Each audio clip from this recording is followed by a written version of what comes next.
تو یہ پہلی بنیادی انفارمیشن ہے کہ یہ صرف کتاب نہیں ہے بلکہ اللہ کا کلام بھی ہے، اور چونکہ یہ اللہ کا کلام ہے لہٰذا اللہ کی صفت ہوئی، اور اللہ کی صفت ہے تو یہ پھر مخلوق نہیں ہے، غیر مخلوق ہے۔ البتہ جو ہمارے پاس اس وقت یہ بائنڈنگ کے اندر قرآن موجود ہے، اس قرآن کے یہ جو صفحے ہیں یہ تو ظاہر مخلوق ہے، کریشن ہے، اس کے اوپر جو سیاہی ہے پرنٹنگ کی وہ بھی کریشن ہے، اس کا گتا بھی یہ بھی کریٹڈ ہے، لیکن اس کے اندر جو کلام لکھا ہوا ہے اگرچہ وہ کاتب کی رائٹنگ ہے وہ بھی کریشن ہے، کریٹڈ ہے، مخلوق ہے، لیکن جو کلام لکھا گیا ہے جسے ہم پڑھتے ہیں یا سنتے ہیں وہ غیر مخلوق ہے، وہ اللہ کی صفت ہے۔ اور اسی لیے آپ دیکھیں کہ سورۃ الاعراف میں آتا ہے نا کہ حضرت موسیٰ علیہ السلام نے خواہش کا اظہار کیا تھا کہ اے اللہ میں تجھے دیکھنا چاہتا ہوں، تو اللہ نے کیا فرمایا تھا؟ تو مجھے نہیں دیکھ سکتا، تو پہاڑ کی طرف دیکھ، اگر یہ پہاڑ میری تجلی سے قائم رہا تو پھر تم بھی یہ ایزیوم کر سکتے ہو کہ مجھے بھی دیکھ سکو گے۔ پہاڑ پہ جب اللہ کی تجلی اللہ تعالیٰ نے ڈالی جو سورۃ الاعراف میں آتا ہے تو اس کی وجہ سے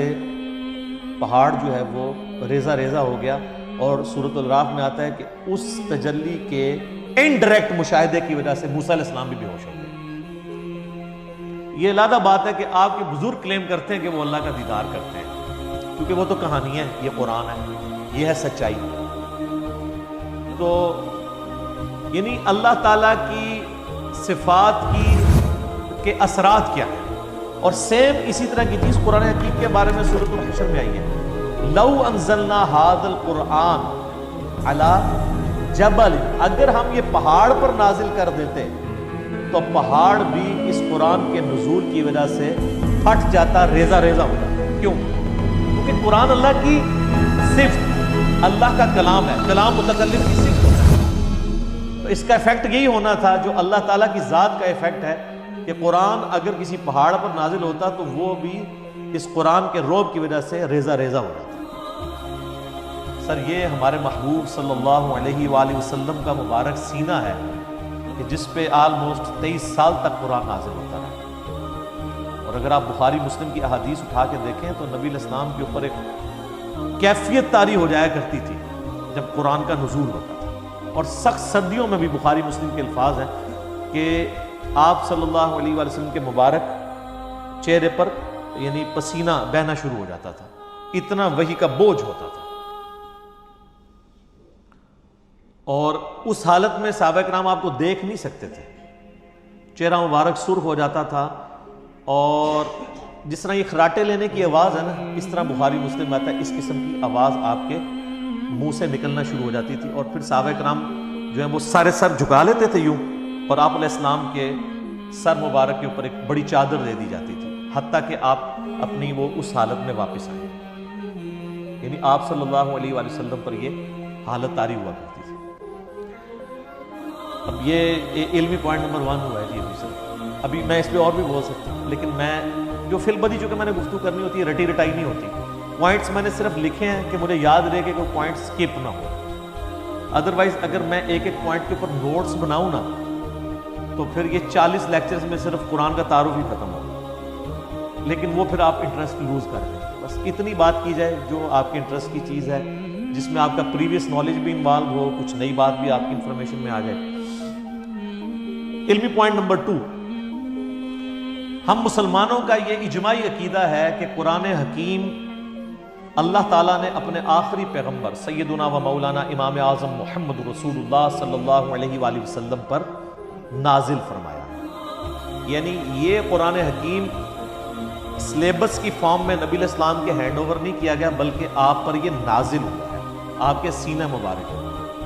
اور اس قرآن کی اتھینٹسٹی آپ صلی اللہ علیہ وآلہ وسلم کی مبارک زبان ہے، اسی لیے آپ کے کریکٹر کو منوایا گیا ہے۔ سورہ یونس کے سٹارٹ میں بھی آیت نمبر 15-16 میں آتا ہے نا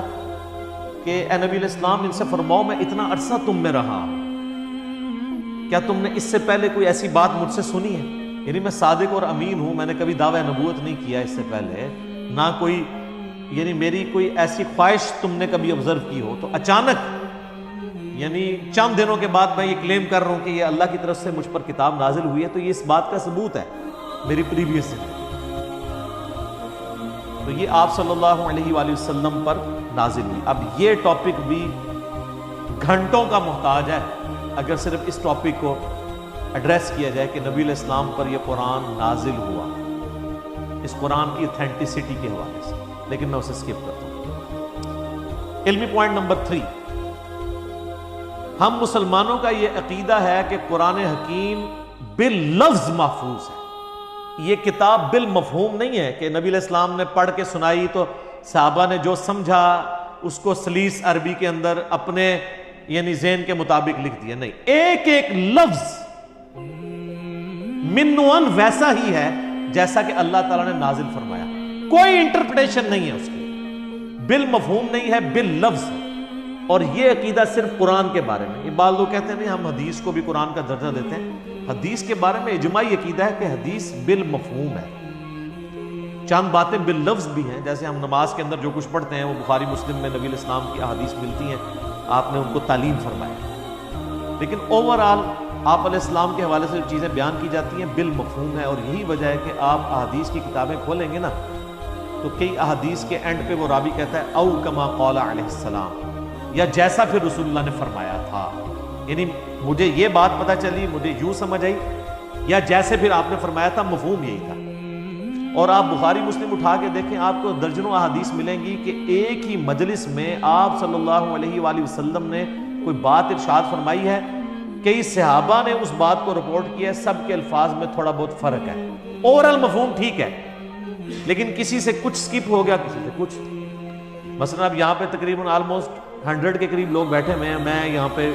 55 منٹ کے اندر کتنی باتیں کروں گا. اب باہر نکل کے